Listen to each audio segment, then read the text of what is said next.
Assalamualaikum warahmatullahi wabarakatuh. Бүгінгі күнгі Жогорку Кеңештин депутаты Рустам уулу Сөзбек депутатыбыз келди. Кыргыз Республикасы. Саламатсыздарбы барыңыздар.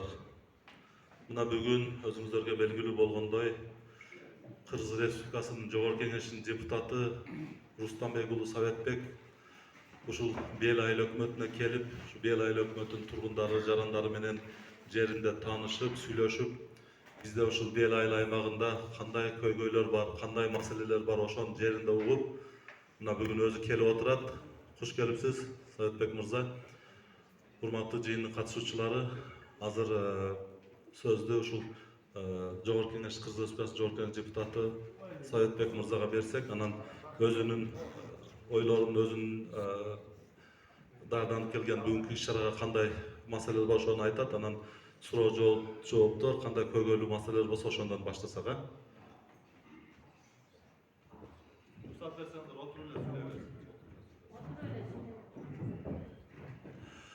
Саламатсыздарбы, урматтуу Бел айыл өкмөтүнүн тургундары, агалар, инилер, эжекелер, сиздер менен мына бүгүн көрүшүп турганыма кубанычтамын. Кудайым бүгүн буйруп, сааты бүгүн чыккан экен. Сиздер менен келип, жакындан таанышып, себеби Бел айыл өкмөтүндө биринчи жолу сиздер менен чогулуш өткөрүп атабыз биз. Буга чейин бир себептери бар деп билесиздер, Биз буяка көп өтпөй жаңы окат 10 айыл өкмөтү менен иш алып бардык. Быйылкы жылдын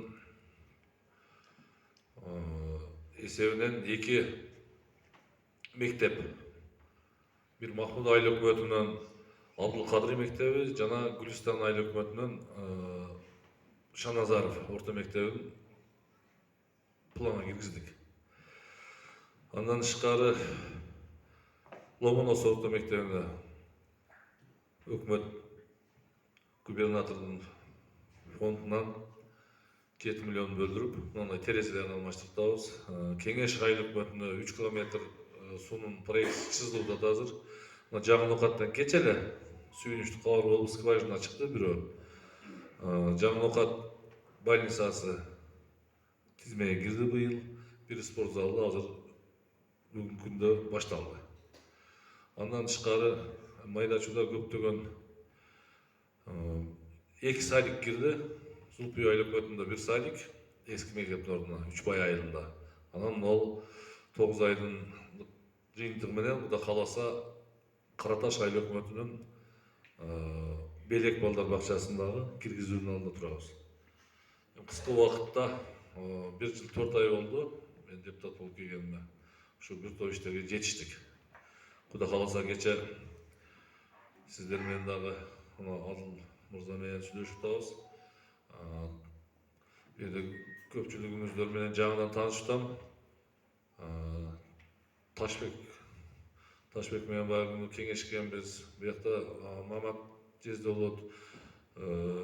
Исака убагында мага жардам берген ушу Белөрүктөн достор менен. Кудай кааласа азыр сиздер менен бир четтен атайын мен помощник Мирлан Турсункулов атайын келди. Телефон номерлерин таштайбыз. Азыр сиздер өзүңүздөр айтасыздар. Эң көйгөйлүү маселелерди Кудай буйруса жазып алып, 1 сентябрда ишке чыгабыз. Ошо трибунадан бир четинен маселелерди көтөрө беребиз. Кайсынысы кандай чечилет? Муну Кудайым өзү колдосо, Кудай кааласа биз дагы тырышып, аягына чейин аракет кылабыз. Ошондуктан убактыңыздарды албайын. Бир четинен атыңыздарды айтып тааныштырып, кайсы айылдын көйгөйүн айтып атасыздар, айтып турсаңыздар, протокол буякта жазылып атат. Биз баардык 5 мектепти кыдырып бүттүм мен. Садиктерди дагы, фаптарды. Анан сиздерге келем сентябрдачы окууга ишке чыга бериңиздер. Келип анан баягы мектептеги ички көйгөйлөрдү дагы жеринен көрүп, чечимге жардам берем. Себеби мен ошол социалдык Bizde komitet var, soz komitet. Ошол жакта мүчөмүн. Ошол билим берүү тармагы боюнча тыгыз иштешебиз. Саламаттык сактоо министрлиги, маданият, спорт, соцфонд ушул тармактар менен бирге иш алып барабыз. Ошон үчүн Кудай кааласа жакындан иштешебиз. Чоң ой максаттар бар. Бир топ иштерди биргеликте кылабыз. Анда эмесе сиздер бир баштан баштай бериңиздер. Ушул ар кимиңиздер өзүңүздөрдүн аты жөнүңүздөрдү айтып, кайсы айылда кандай көйгөй болсо аты жөнүңүздөрдү айтсаңыздар, себеби протоколу жазылганда бул протоколдук негизде кетет да. Бирөөсүнү бул жака беребиз, алып кетип ошол боюнча иш алып барат. Суроо бар. Урматтуу Нокот Кандай Кажанов көйгөйлүү талчылары маселе бар?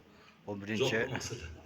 11 август 2025 жыл Жогорку Кеңешинин депутаты Биригич.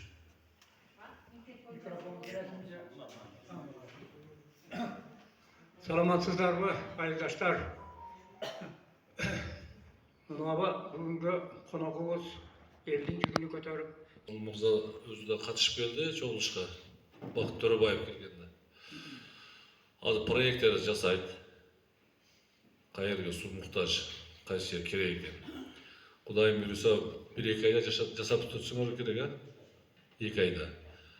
Эртерээк жасап берсе, ал жерден биз суу чарба департаменти бар, Белорусия. Ошол жактан болушунча тездетип, көзөмөлдөп, Кудай кааласа таза суу маселесин чечебиз. Анан жана сиз айтып аткан жер баягы 300 гектар беле? 1000 гектар. 300 гектар бул жакта. Бул жакта 1100 гектар. Азыр мына маселени жазып атат, Мирлан дагы неме кылат, Кудай кааласа аны 1100 гектар. аны баш отунан жакшы киришип алып аракет кылайлы, күчүбүз жетишинче.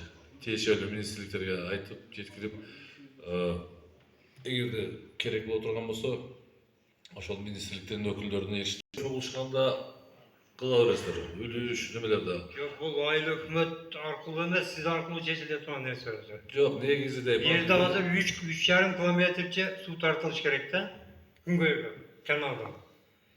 Азыр ишендирсеңиздер өтүңүздөр, мына Чолоктордо, Тейиттерде бир көп бир 70 гектардай жерде суу таңкыс болуп атат. Şu күндө. Биз ошон үчүн келип отурабыз. Бергеч күнгөйдө көп эл жашайт, 200 түтүн жашайт. Таза суу жок. Ичкенге даже ошо лотоктогу сууду ичет, балыр басып кеткен жөнүндө. Мектебибизге, биздин айылыбызга жогорудагы эжеке айткандай көйгөй биздин мектепте дагы бар. Биздин мектебибиз 1980-жылы курулуп, 81-жылы ишке берилген. Азыр почти сиздерден аз эмес чоңураак экенбиз биздин мектеп. Азыркы учурда ушул биздин мектепте капиталдык ремонтко муктаж, жаракат кеткен жерлери бар. Жылдан жылга ушул мүмкүн болушунча жаңы окуу жылына даярдоодо мындай кыйынчылыктар туудуруп атат да. Келген текшерүүлөр дагы мына жер мындай деп көпчүлүк эмелердин талаптарын коюп атат да. Бизде да ушул актасаң ак албайт, шыбасаң шыба кармабайт дегендейчи. Биз мына жаңы окуу жылына ушул капиталдык ремонт өткөзүү үчүн спонсор таап, демөөрчү таап, ушул капиталдык ремонтко сметалык базасын проектин даярдап атабыз, бүтөйүн деп калды. 3-4 күндө бүтөт, бирок ошону ушул капиталдык ремонтко киргизип берүү жагын сунуштап колдоп берсеңиз. Сметасын, долбоорун биз уже 3-4 күндө бүтүрөбүз, Кудай кааласа. Азыр даярдап койдук.